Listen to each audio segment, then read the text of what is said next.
Hi, my name is Jeff. This is the River Bus, or the River Bus Skoolie, if you're trying to do a search online.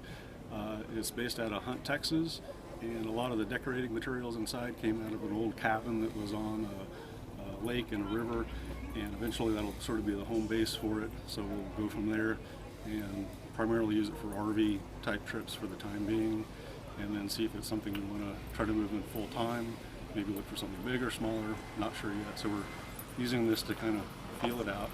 It's a mid-size bus, 9-window. It's a 3800 International with the T444E engine in it, and has a Bluebird chassis on top of that.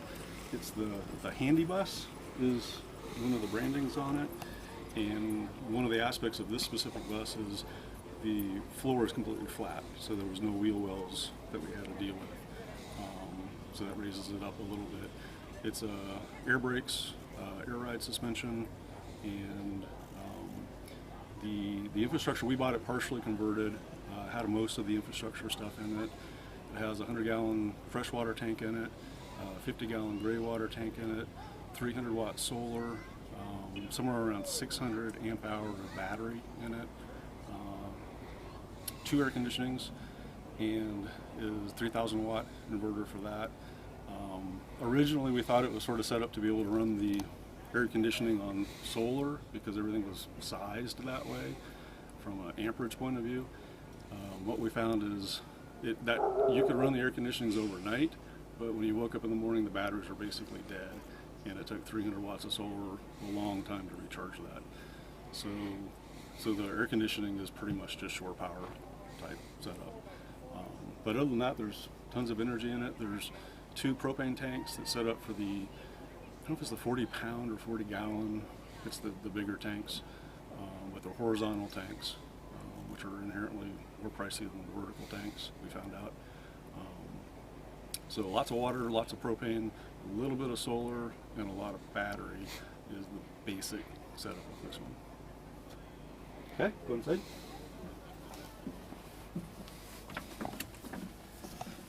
So in the driver compartment, we left it fairly standard. There's a reverse camera on the back. This specific bus has tilt steering and cruise control, and I think those are about the only options. There's no retarder on it. It has the 545 mechanical transmission on it, which does pretty well. The disadvantage is that it slips, so when you're cruising, you lose a little bit of RPM through the transmission itself, and then going downhill, you're basically in free for all. It does not. There's no engine. Nice storage above. Yep, this was welded in as part of the original build. At least the original sales brochure, we bought it through auction. The original sales brochure had this set up as sort of a plant area where it would recirculate the water, so you could catch the runoff and re-water. None of that is in place, so it's basically just a shelf at the moment.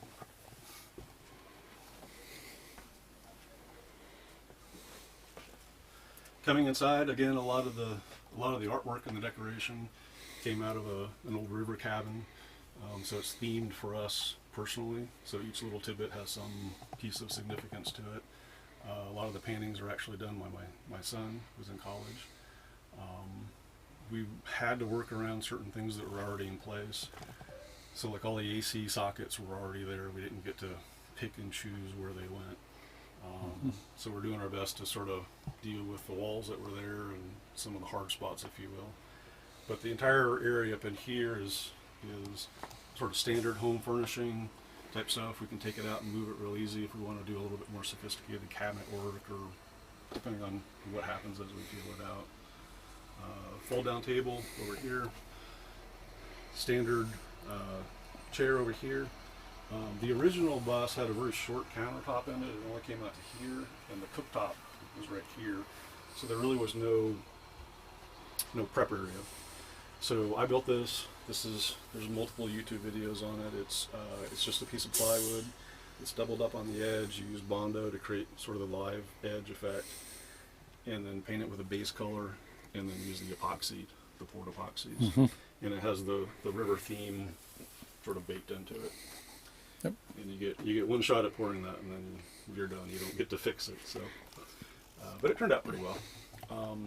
And it's set up so there's area underneath. You could potentially put in a full bed or a folding assembly of some type here.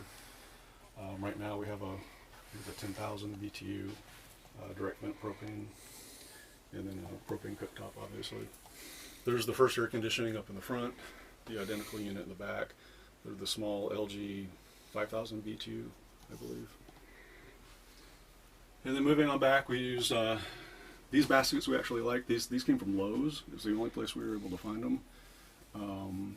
They're nice because they just bolt to the wall or screw to the wall, but they tilt so you can see what's in them, and then they have the wire mesh so you can actually visually see what's going on. We didn't want a lot of the cabinets, so you're opening, closing, trying to find things.